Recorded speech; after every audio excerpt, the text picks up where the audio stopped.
Introduction. It is by the Most Holy Virgin Mary that Jesus has come into the world, and it is also by her that he has to reign in the world. Mary has been singularly hidden during her life. It is on this account that the Holy Ghost and the Church call her Alma Mater, that is, mother, secret, and hidden. Her humility was so profound that she had no propensity on earth more powerful or more unintermitting than that of hiding herself, even from herself, as well as from every other creature, so as to be known to God only. He heard her prayers to him when she begged to be hidden, to be humbled, and to be treated as, in all respects, poor and of no account. He took pleasure in hiding her from all human creatures in her conception, in her birth, in her life, and in her resurrection and assumption.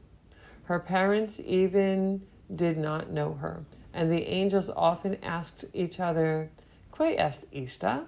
Who is that? Because the Most High either hid her from them, or, if he revealed anything of her to them, it was nothing compared to what he kept undisclosed. God the Father consented that she should do no miracles, at least no public one, during her life, although he had given her the power. God the Son consented that she should hardly ever speak, though he had communicated his wisdom to her. God the Holy Ghost, though she was his faithful spouse, consented that his apostle and evangelist should speak very little of her, and no more than was necessary to make Jesus Christ known. Mary is the excellent masterpiece of the Most High, of which he has reserved to himself both the knowledge and the possession. Mary is the admirable mother of the Son, who took pleasure in humbling and concealing her during her life in order to favor her humility, calling her by the name of woman, as if she was a stranger, although in his heart he esteemed and loved her above all angels and all men. Mary is the sealed fountain and the faithful spouse of the Holy Ghost, to whom he alone has entrance.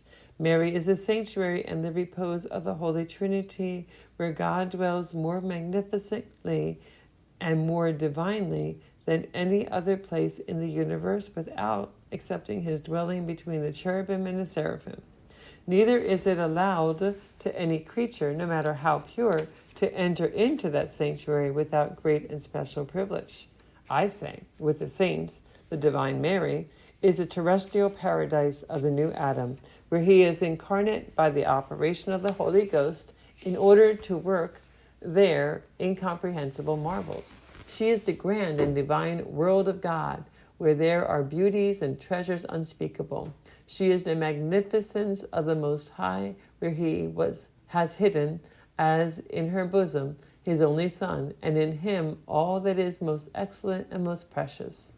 Oh, what grand and hidden things that mighty God has wrought in this admirable creature!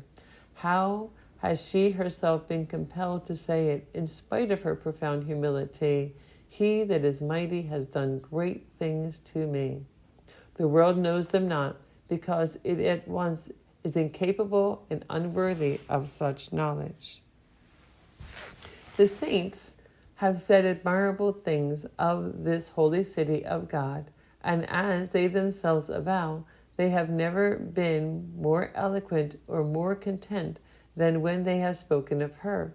Yet after all they have said, they cry out that the height of her merits, which she has raised up to the throne of the divinity, cannot fully be seen, that the breadth of her charity, which is broader than the earth, is in truth immeasurable, and that the grandeur of her powers, which she exercises even over God himself, is incomprehensible. And finally, that the depth of her humility and of her virtues and of her graces is an abyss which never can be sounded. O height incomprehensible, O breadth unspeakable, O grandeur immeasurable, O abyss impenetrable. Every day, from one end of the earth to the other, in the highest height of heavens, in the profoundest depths of the abysses, everything preaches, everything publishes the admirable Mary. The 9 choirs of angels, men of all ages, sexes, conditions, and religions, good or bad, nay, even the devils themselves, willingly and unwillingly, are compelled by the force of truth to call her blessed. St. Bonaventure tells us that all the angels in heaven cry out incessantly to her, Holy, holy, holy Mary, Mother of God and Virgin, and that they offer to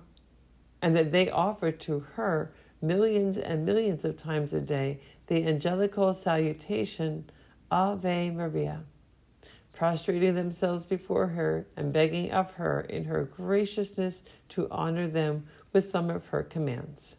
St. Michael, as St. Augustine says, although the prince of all the heavenly court is the most zealous in honoring her and causing her to be honored, while he waits always in expectation that he may have the honor to go at her bidding to render service to some one of her servants.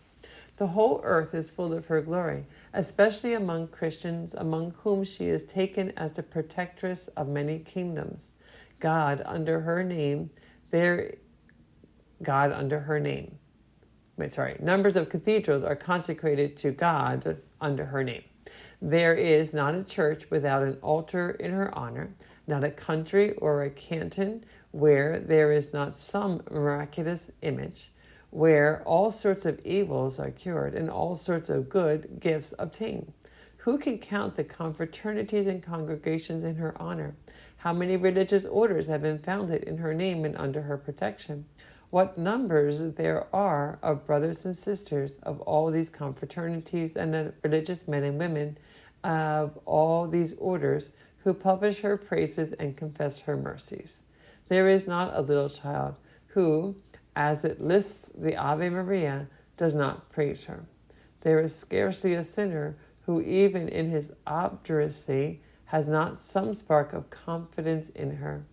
Nay, the very devils in hell respect her while they fear her. And we're going to do an editor's note in between, and because he notices that Louis de Montfort uses an expression, the Divine Mary. So he writes, Cardinal Hubert Vaughan, who lived from 1832 to 1903, held St. Louis de Montfort's true devotion to Mary in such high regard that when the Bishop of Salford in Lancashire, England, he had a special edition printed for all the clergy of his diocese. He personally prefaced this publication of de Montfort's treatise with a letter addressed to the priests and religious of the Salford, exhorting them to take up the earnest practice of this devotion and pointing out to them the great spiritual blessings which would flow therefrom. When, upon the death of Cardinal Manning in 1892, he was appointed the 3rd Archbishop of Westminster, he did not hesitate to do the same in his new jurisdiction for the edification of the clergy in his charge. In his preface in the 5th English edition, Cardinal Vaughan writes, the word divine may be used without attributing the nature of the divinity to the person or thing thus qualified. We speak of our own prayers, whether addressed to God or to his saints, as a divine service. The psalmist speaks to us as being gods and sons of the Most High. And yet no one takes offense, because the sense given to the words uttered is understood. Mary may be called divine because divinely chosen for the divine office of Mother of the Divine Person, Jesus Christ. End of that editor's note. We continue the introduction.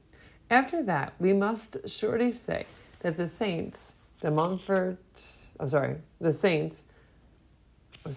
that, we must surely say with the saints of Mary, there is never enough. We have not yet praised, exalted, honored, loved, and served Mary as we ought to do.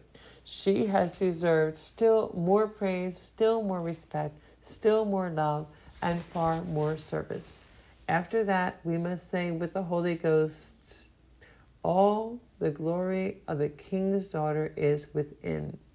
It is as if all the outward glory which heaven and earth rival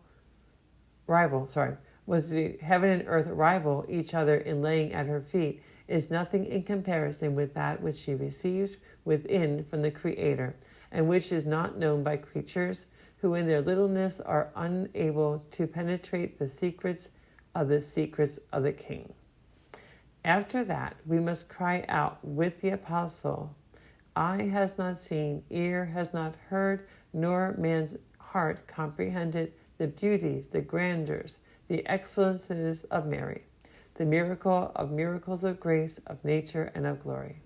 If you wish to comprehend the mother, says a saint, comprehend the Son, for she is the worthy mother of God. Here let every tongue be mute. It is with a particular joy that my heart is dictated what I have just written, in order to show that the Divine Mary has been up to this time unknown, and that this is one of the reasons that Jesus Christ is not known as he ought to be. If then, as is certain, the kingdom of Jesus Christ is to come into the world, it will be but a necessary consequence of the knowledge of the kingdom of the Most Holy Virgin Mary, who brought him into the world the first time, and will make his second advent full of splendor.